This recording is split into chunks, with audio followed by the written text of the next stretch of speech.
बहुत स्वागत है और ये आदि कैलाश क्षेत्र की ककड़ी के साथ आपका स्वागत है।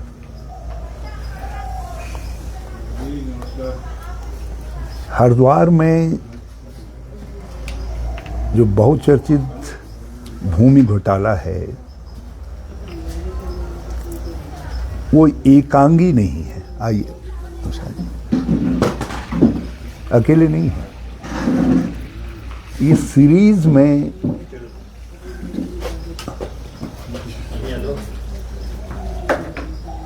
आगे ऐसे लगा दो। अरे तुम भी बैठो बैठो बैठो, कहीं पर ले लो कुर्सी। एक आध कुर्सी इनके लिए आगे कर दो किसी के लिए। जो हरिद्वार का भूमि घोटाला है, ऐसा नहीं है कि जो कुछ अभी जितना आया है वो पटाक्षेप नहीं है। ये तो जस्ट आइसबर्ग, एक पूरे उसका जो है टिप है, टिप ऑफ द आइसबर्ग है। एक खाली एक छोटा सा हिस्सा है, क्योंकि वहाँ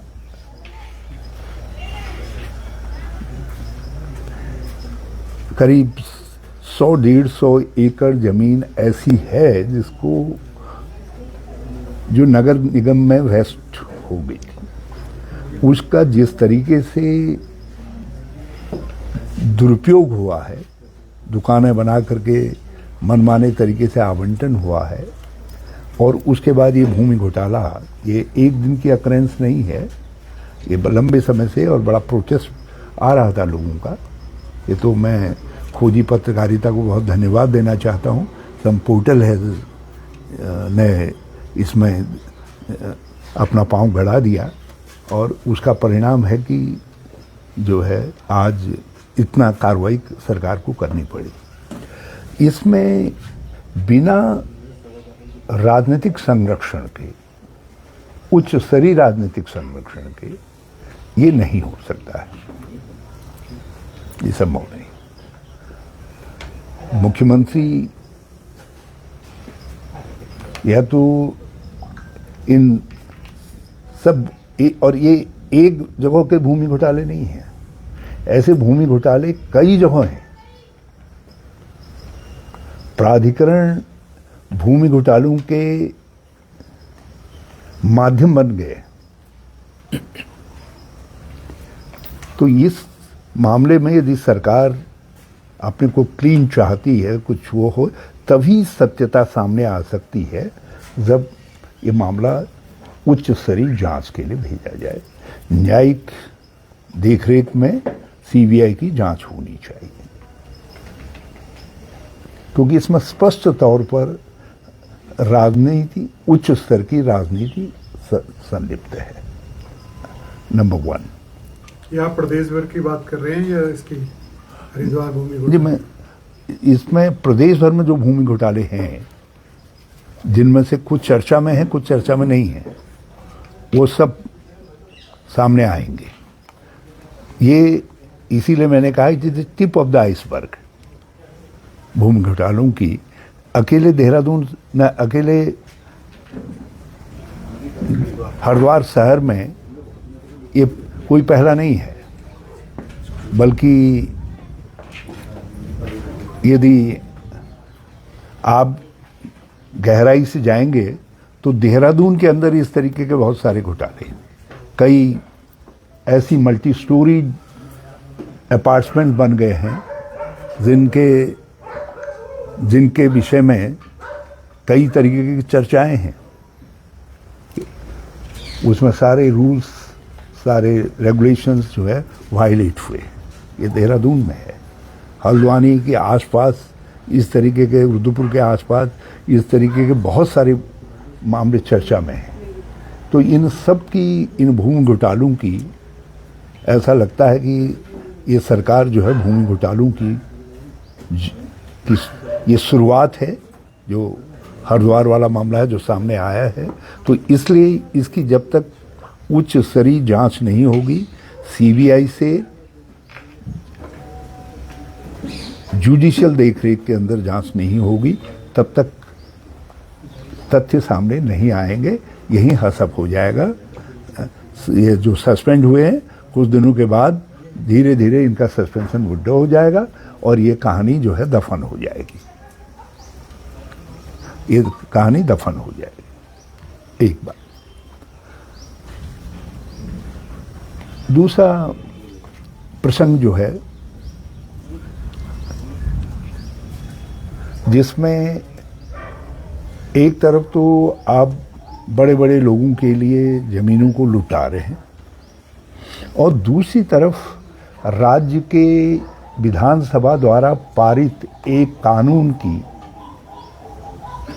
जो कानून अंडर इम्प्लीमेंटेशन है, वो है मलिन बस्तियों को मालिकाना हक देने का। 2016 में विधानसभा ने सर्वसम्मति से एक कानून पास किया जो एक्ट के रूप में प्रभावी है और उसके तहत 500 से ज़्यादा लोगों को मालिकाना हक प्राप्त भी हुए हैं। और आज जिस प्रकार से रिस्पना बिंदाल में जो लोग लंबे समय से, कई लोग तो ऐसे हैं जो 77-80 के आसपास से वसे हुए हैं, कई लोग ऐसे हैं जिनके पास 10-10, 12-12, 14 साल के कागजात हैं, और जब राज्य का कानून बना हुआ है तो आप उनको कैसे उजाड़ रहे हैं, उनको कैसे चिन्हित कर रहे हैं कि तुम हटो। और यदि उनके लिए वैकल्पिक व्यवस्था के बिना मुआवजे के राज्य अधिकृत कर सकता है, राज्य सरकार के अंदर ये अधिकार निहित हैं कि वो अधिकृत करे ना अधिग्रहित करे, लेकिन अधिग्रहण के लिए जो प्रोसेस है वो प्रोसेस के बिना तुम आतंकित करके उनको वहाँ से उजाड़ना चाहते हो, जो पूरी तरीके से, जो किसी भी तरीके से स्वीकार्य नहीं, जो किसी भी तरीके से स्वीकार्य नहीं। और ऐसे सारे लोग चिंतित हैं, सारी मलिन बस्तियों वाले चिंतित हैं। आप 2016 के बाद जो लोग आए हैं, इस एक्ट के प्रभावी होने के बाद जो लोग आए हैं, उनके विषय में राज्य सरकार सोच सकती है, जो भी निर्णय लेना चाहे राज्य सरकार ले, क्योंकि वो तो सब जो आए हैं 2016 के बाद वो तो भाजपा के दामाद हैं। पहले के लोग जरूरतमंद थे जो राज्य की जरूरत के मुताबिक आए और उन्होंने इस राज्य के हम डेवलपमेंट में जिनका योगदान है, और इसीलिए हमने एक पूरी प्रक्रिया के माध्यम से, सर्वेक्षण आदि के माध्यम से वैज्ञानिक तरीके से चिन्हित किया मलिन बस्तियों को और उनकी संख्या को भी मात्राकृत किया। उसके बाद जो लोग भी आए हैं, आप उनके विषय में निर्णय करना चाहिए। और इनके पास, इनको तो कानून ने, राज्य के कानून ने मालिकाना हक दे दिया, तुमने इम्प्लीमेंट नहीं किया। या तो आप रिपील करिए उस एक्ट को, विधानसभा रिपील कर सकती है, या तो उस एक्ट को आप रिपील करिए। और जब तक उस एक्ट रिपील नहीं हो रहा है तो उस एक्ट के तहत जिनके पास अधिकार है, मालिकाना हक जिनके बनते हैं, जिनके जो वहाँ अस्तित्व में हैं, जिनके पास उसके डॉक्यूमेंट हैं कि वो 2016 से पहले वहाँ बसे हुए हैं, तो उनको उजाड़ने की कोई ताकत राज्य सरकार के पास नहीं है, एक्सेप्ट अधिकरण के कानून के। और अधिकरण के कानून के अंतर्गत आपको मुआवजा देना पड़ेगा और मार्केट रेंज के चौगुना जो भी इसका कानून कहता है भूमि अधिकरण का, वो लागू होगा। वो केंद्रीय कानून है, वो भी वो लागू होगा, उसके तहत होना चाहिए। तो ये आप हाँक रहे हैं जबरदस्ती पूरी प्रोसेस को, ये स्वीकार्य नहीं है। और मैं सभी राजनीतिक दलों से, क्योंकि मेरा कंसर्न इससे ज़्यादा इसलिए है क्योंकि ये एक्ट जिस समय अधिनियमित हुआ उस समय मैं राज्य सरकार का मुखिया था, इसलिए मैं अपने ऊपर ये नैतिक जिम्मेदारी समझता हूँ कि इस विषय में मैं कानूनी स्थिति को स्पष्ट करूं और अपनी बात को राज्य के लोगों के सम्मुख लाऊं और किस तरीके से सरकारी आतंक के जरिए लोगों को उजाड़ा जा रहा है उसके लिए विरोध प्रकट करूं। भैया इधर ले आओ, लाओ, हम रख देंगे यहाँ,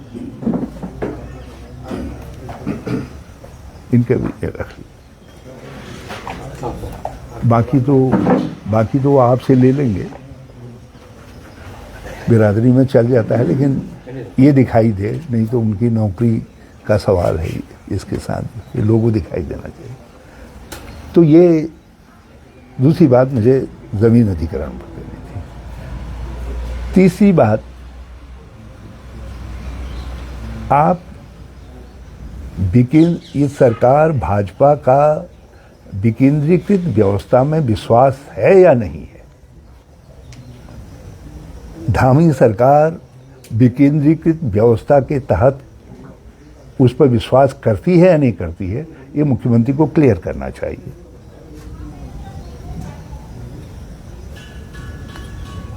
आपने पहले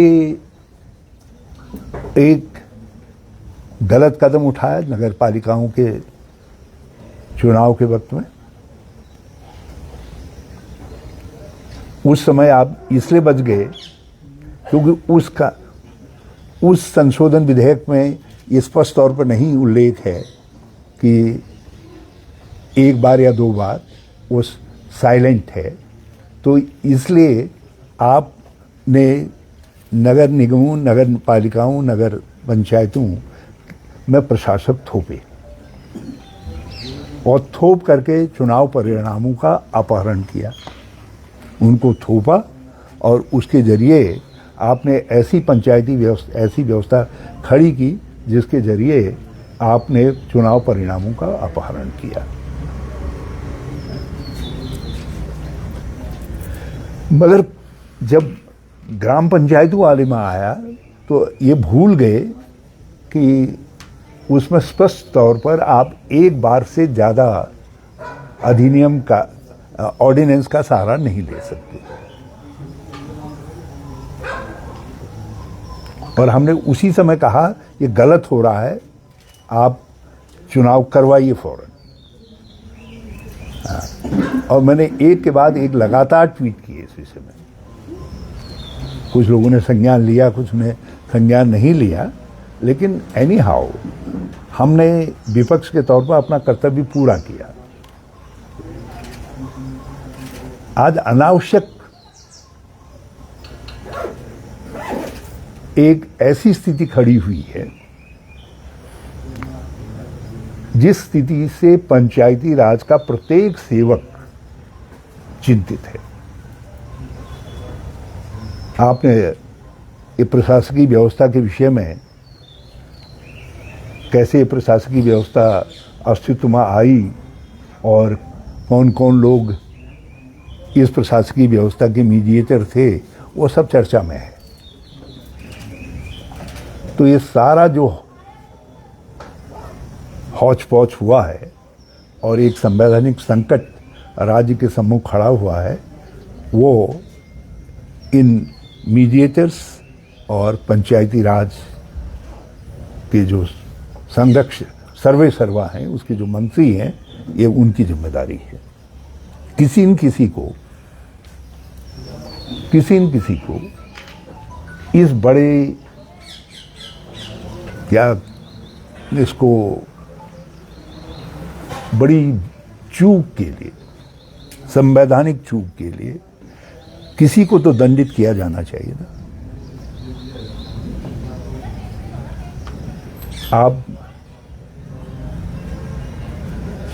आप बचाने का रास्ता नहीं निकाल सकते हैं। ये चूक हुई है और जिस चूक को गवर्नर ने इंगित किया है, तो उस चूक के लिए किसी को दंडित क्यों नहीं किया जा रहा है? दंडित किया जाना चाहिए। जो भी लोग, उनको दंडित न करना। और मैं सम हेड शुड रोल, कोई न कोई सर इसमें कटना चाहिए, ताकि राज्य ये समझ सके, भविष्य के लिए एक उदाहरण बन सके कि कोई भी व्यक्ति यदि इस तरीके की लापरवाही करेगा तो उसको इस तरीके का दंड भुगतना पड़ेगा। तो ये गंभीर मामला है। आप लोगों से जानकारी मिली कि आज मंत्रिमंडल इस पर विचार कर रहा है, लेकिन इस पर केवल विचार करने की बात नहीं है, ये उनको दंडित करने की बात भी है। अरे चंदन, किसी से कहो फूल लगाओ उधर, तब तक ककड़ी तो खिलाओ। तो कुछ लोग जाने लग गए हैं ना उनको। तो ये है। इसके अलावा कोई प्रश्न आपका हो? एक आपने जैसे मलिन बस्तियों वाला कहा, आपने बोला कि अधिग्रहण वाला प्रोसेस होना चाहिए, लेकिन अगर किसी के पास ना कागजात हैं, अगर कब्जा ही है, तो फिर उस पर अधिग्रहण का प्रोसेस कैसे आएगा? नहीं, और ये पूरा जो ये वो बन रहा है सर, वो पूरा अधिग्रहण वाले प्रोसेस में ही आ रहा है। नहीं, ये कागजात यदि ये इस्टेब्लिश करते हैं, क्योंकि मैंने एक बात कहा कि हमने केवल मलिन बस्तियां चिन्हित ही नहीं की, उनकी संख्या भी आइडेंटिफाई की है। यदि 2000 उस एक्ट के पारित होने से, विधानसभा के अधिनियम के प्रभावी होने से पहले जो लोग यहाँ बस गए थे, वो उनको मालिकाना हक दिया जाना चाहिए, क्योंकि राज्य का कानून कहता है कि उनको मालिकाना हक दिया जाए। आपने प्रोसेस स्टार्ट नहीं की, आप यदि उसकी प्रोसेस को बल्कि स्टार्ट नहीं किया, आपने प्रोसेस को रोक दिया, बीच में बाधित कर दिया। जब 500 लोगों को मिल गए थे, 500 से ज़्यादा लोगों को मिले हैं मालिकाना हक, तो आपने उस प्रोसेस को रोका क्यों? आपने रोका है इसलिए वो वंचित हुए। एक्ट ये कहता है कि 2016 के एक्ट के प्रभावी होने के दिन तक जो भी व्यक्ति यहाँ मलिन बस्तियों में बसे हैं, और मलिन बस्तियाँ सारी जो है आइडेंटिफाइड हैं, चिन्हित हैं। हमने एक कमेटी बनाई थी, उस कमेटी ने उनको चिन्हित किया है, और with due process of law जो है उनको ये मालिकाना हक मिला है। तो आप उनको मालिकाना हक देने से वंचित आपने किया है, आपकी गलती से वंचित हुए हैं, तो इसलिए उनको भी नहीं उजाड़ा जा सकता। लेकिन सर, आपकी जो कमेटी थी उसमें भी बहुत ज़्यादा लोग उसमें उस क्राइटेरिया में आ नहीं रहे थे। अगर कहा जाए तो जो राजकुमार कमेटी आपने बनाई थी, उसमें भी जो उन्होंने चिन्हित किए थे बहुत कम मुट्ठी भर लोग थे। ऐसा नहीं था कि नहीं, ऐसा नहीं है। जितने लोग उस समय थे वो सब आइडेंटिफाइड है, बस्ती, उसकी संख्या सब आइडेंटिफाइड है, क्योंकि हमने दोनों प्रोसेस चलाई थी। इधर इनकी प्रोसेस चलाई थी, उधर हमने पुलिस कप्तानों को आदेश दिया था कि आप जिम्मेदार हैं, इस तारीख के बाद जो भी उत्तराखंड में बसेगा आएगा, और यदि वो हमारे मानकों के अनुरूप नहीं है तो आप जिम्मेदार होंगे ऐसे लोगों के यहाँ बसासत करने के लिए। इसीलिए मैं बार बार कह रहा हूँ कि जितने ये डेमोग्राफिक चेंजेस जो हुए हैं, जिसकी बात लगातार धामी कहते हैं, ये डेमोग्राफिक चेंजेस 2017 के बाद जब भाजपा आई है, ये ज़्यादा प्रभावी हुई है, और ज़्यादा जो है लोग इन बस्तियों में उसके बाद बसे। सर बसाए फिर आप भी इनके उसमें सम्मिलित होना चाहें, आइए। अरे खाली सगन के लिए सम्मिलित हो लीजिए महाराज, सगन के लिए सम्मिलित हो लीजिए जी। सर वो आप कह रहे हैं कि 17 में के बाद से हुए, बसाए किसने? हो क्या भाजपा ही ने बसाए? और उसका सबसे बड़ा उदाहरण जो है, आप बिंदाल को देख लीजिए, और इनके एक स्वनाम धन्य मंत्री का क्षेत्र है, और सबसे ज़्यादा वसाहतें ऐसी और ऐसी हाई राइज बिल्डिंगें इत्यादि सब उसी क्षेत्र में बनी हैं। हाँ, उस क्षेत्र में तो यहाँ तक है कि जहाँ हमारा सैन्य धाम बन रहा है, सैन्य धाम के बगल के खाले को मोड़ दिया गया है और उसकी कुछ जमीन को निकाल करके जो है उसको किसी ने चंपत कर दिया है, जबकि खालों को रोकना अपराध है, प्राकृतिक अपराध। लेके तो एनजीटी ने संज्ञान लिया, अभी जो आप जिक्र आप कर रहे हैं, एनजीटी ने संज्ञान लिया इस चीज को लेके कि जो रिस्पना की नदियां हैं और नदियों को लेके एनजीटी ने इसको लेके संज्ञान लिया है खुद ही कि जो आप नदी किनारे इस तरह कर रहे हैं। देखिए, दो बातें हैं। नेशनल ग्रीन ट्रिब्यूनल ने जो कुछ कहा है, यदि हमारे राज्य का कानून है तो कानून का संरक्षण मिलेगा ना नागरिक को, और जिसको कानून का संरक्षण नहीं प्राप्त है, जो मल्टी राइज बिल्डिंग्स हैं, जो खालों को रोक रही हैं, वो सम्मिलित नहीं है कानून के उसमें, जो है उनको दंडित किया जाएगा। तो एनजीटी, हम ये नहीं कह रहे कि उसने गलत कहा है, उन्होंने इसी पर प्रश्न उठाया है कि जहाँ जहाँ खाले रुके हैं। सर, आपने ये बात तो सही कही, लेकिन जब अभी एनजीटी का जब आदेश हुआ तो उसमें एक बात उन्होंने ये कही थी कि भाई राज्य सरकार की तरफ से अधिकारी जब गए थे तो उन्होंने ये बात कही कि भाई ये विधानसभा के उससे आच्छादित है ये 2016 और तमाम चीजें, लेकिन उन्होंने कहा कि ये तो केंद्र के जो वन अधिनियम और वो तमाम उससे वो कानून यहाँ पे लगेगा, राज्य का कानून यहाँ नहीं लगेगा। जमीन के विषय में यदि जमीन जो है ऐसी है जिस जमीन में बसासतें बनी हुई हैं, तो राज्य सरकार को अधिकार है, और यदि उनको हटाना आवश्यक भी है तो ग्रीन ट्रिब्यूनल भी ये कहता है और सेंट्रल लॉ भी ये कहता है कि आप उनको जो है कहीं उचित स्थान पर प्रतिस्थापित करेंगे। तो ऐसा थोड़ी है कि जस्ट आप बुलडोज करके उनको निकाल बाहर कर देंगे, तो कोई कानून निकाल बाहर करने की अनुमति नहीं देता है।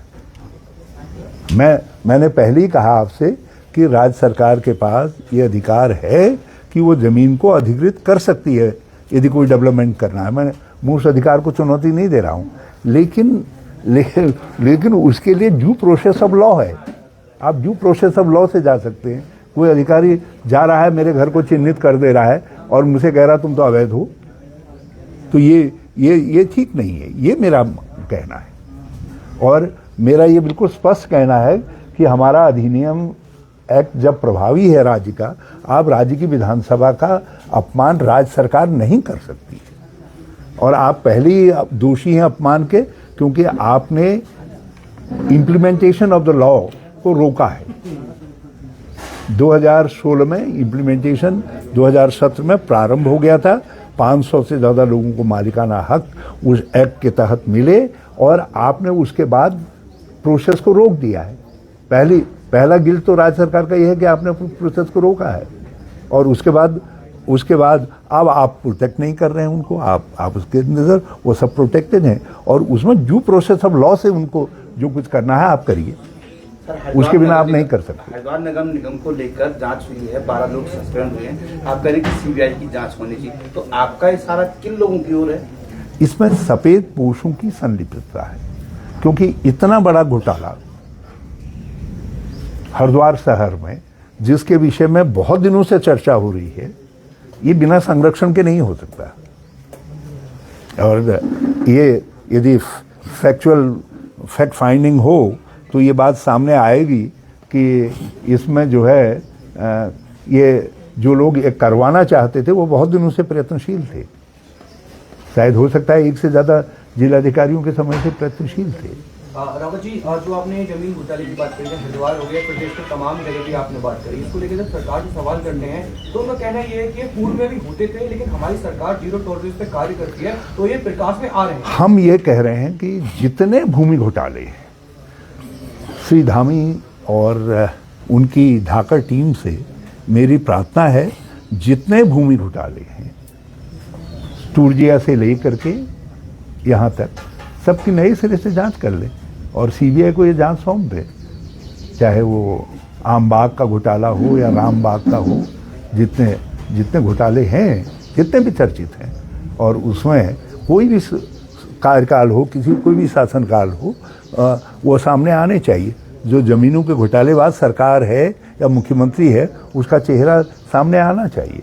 और उनके पास ये अपॉर्चुनिटी है, जब भ्रष्टाचार के खिलाफ उन्होंने खुली जंग छेड़ी है, तो उस जंग में और बहादुरी करें और पीछे से जाएं जितने घोटाले हुए। और आप लोगों ने कलम की बहुत स्याही उन घोटालों का जिक्र करने में खर्च की है। मैं चाहता हूं आपकी कलम के साथ भी न्याय हो जाए, आपकी कलम कहो या जो आपने दिखाया है उसके साथ न्याय हो जाए। सर, मोदी जी के 11 साल पूरे हो रहे हैं, भाजपा के लिए अमृत काल रहा है 11 साल, और एक अमृत कालम पुस्तक का विमोचन भी भारतीय जनता पार्टी के ऊपर हो रहा है, कई प्रोग्राम भी चलाए जा रहे हैं। देखिए, उनको हक है, हर पार्टी अपने तरीके से अपनी विफलता का भी जश्न मनाती है, और भाजपा तो विफलता का जश्न मनाने में उस्ताद है। उनके पास तो उनमें तो सिद्ध हस्तता है। और सत्यता ये है कि ये जो हमारी पूंजीगत तरक्की है, उसमें हमारी आबादी का बड़ा भारी योगदान है। जब हम दुनिया की 5वीं बड़ी अर्थव्यवस्था बने थे, उस समय जितनी जनसंख्या थी उसमें 30% की वृद्धि हो चुकी है। तो ये जो दिखाई दे रहा है, जो दिखाया जा रहा है, ये जनसंख्या की वृद्धि के सापेक्ष है। और यदि इसकी आप तुलना करें, जो हम कह रहे हैं कि गरीबी बढ़ी है मोदी जी के शासनकाल में, गरीब और अमीर के बीच का अंतर बढ़ा है, उसको आप इस बात से समझ लीजिए कि पर कैपिटा इनकम के मामले में जिस देश को आप, जो देश ये दावा कर रहा है कि कुछ ही दिनों में हम 30 नंबर की बड़ी अर्थव्यवस्था हो जाएंगे, उस देश के अंदर जो पर कैपिटा इनकम है उसमें दुनिया के राज्यों में, दुनिया के राष्ट्रों में हम 143वें स्थान पर हैं। 143 143 स्थान पर है। इसका मतलब है जो ग्रोथ हुई है वो अडानीज की हुई है, अंबानीज की हुई है और बड़े बड़े पूंजीपतियों की हुई है। अरबपति बड़े हैं, मगर गरीब और गरीब हुआ है, और या आपकी मेरी आमदनी में कोई वृद्धि नहीं हुई है। ये है। तो इसका यदि गरीबी बढ़ने का जश्न मनाना है तो भाजपा से बढ़िया पार्टी कौन हो सकती है। वो तो वैसे ही जो है पहले पूंजीपतियों की पार्टी रही है, वो जश्न मना सकते हैं। बल्कि कुछ दिन इंतजार करेंगे, तब तक जिस तरीके से अंबानी को पब्लिक सेक्टर सौंपा जा रहा है, कुछ दिनों के बाद अंबानी जी हो सकता है दुनिया के नंबर एक हो जाए, उस दिन सेलिब्रेट कर लें। दोनों सेलिब्रेशन साथ साथ कर सकती है भाजपा। सर, आप जो यात्राएं कर रहे हैं, जो आप काफल पार्टी करी है आपने, वो आपके खुद के नेताओं को रास नहीं आ रही है, क्योंकि खुले मन से कहा जा रहा है कि ये करके कुछ नहीं होने वाला है, राहुल गांधी जी के नेतृत्व पर चलने वाला है। ये मेरा व्यक्तिगत अभी वो है। यदि आप काफल के साथ हमारा बचपन का रिश्ता है, तो यदि मैं उस रिश्ते को याद कर रहा हूं तो उसमें जो आ जाए सब आमंत्रित होते हैं, जो आ जाएं उनका स्वागत है। जिनको वो नहीं वो हो पा रहा है, वो उनकी आलोचना भी स्वीकार्य है। अब आज मेरे पास ककड़ियाँ ज़्यादा नहीं थी, अब ये मैं धारचूला की ककड़ियाँ लाया हूँ। आदि कैलाश क्षेत्र के जाने का जो रास्ता है, वहाँ के कुछ किसानों ने जो है काली नदी के किनारे, छोटा सा गांव है, उस गांव के लोगों ने ये ककड़ियाँ पैदा की हैं। तो मैंने वहाँ के विधायक धामी जी, हरीश धामी जी, मैंने उनसे कहा, मैंने कहा ज़रा सा भिजवाओ, क्योंकि ज़्यादा नहीं थे, तो मैंने आपको सैंबल मान लिया, आपके साथ सेलिब्रेट कर ले रहा हूँ इस ककड़ी को जो है। तो ये मेरा स्वभाव है। मैं अपनी पैदाइश के साथ न्याय करता हूँ, मैं अपनी पैदाइश के साथ न्याय करता हूँ। तो जिन लोगों को मेरी पैदाइश के साथ न्याय से परेशानी हो रही है, उन सबसे मैं क्षमा प्रार्थी हूँ। दूसरा यह है, मैं ये जो यात्राएं हैं, मैं सब मंदिरों में जा रहा हूँ। अब आप मंदिरों में जाने के लिए देवी जी मुझे रोकेंगी क्या?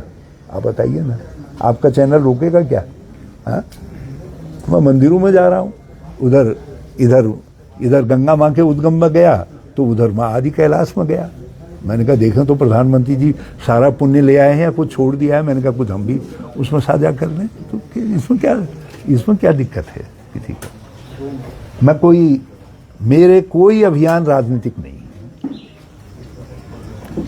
सिर्फ झूठ लूट और फूट की सरकार के खिलाफ एक ही राजनीतिक अभियान है, वो मैं यदा कदा करता रहता हूँ, जो है कहता रहता हूँ।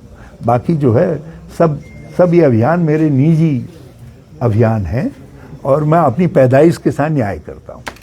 जितने दिन हूँ जिंदा पैदाइश के साथ न्याय करता रहूँगा। ठीक है सर, इस पर तो भाजपा आपको सलाह दे रही है राजनीतिक संन्यास समय हो गया है संन्यास लेने का, भाजपा आपको एडवाइस कर रही है। वो राहुल जी से प्रार्थना कर लें, जिस दिन वो क्लिक कर देंगे हरी जी ओके दिस इनफ, तो उस दिन मेरा संन्यास डिक्लेयर। भट्ट जी को मैंने पहले से बता रखा है, ये भट्ट जी ये एडवांस में कह देते हैं कई बातों को, ये उस दिन इनके पास होगा कुछ नहीं है। अरे चंदन लगा दिया नहीं? हेलो हैं आप सब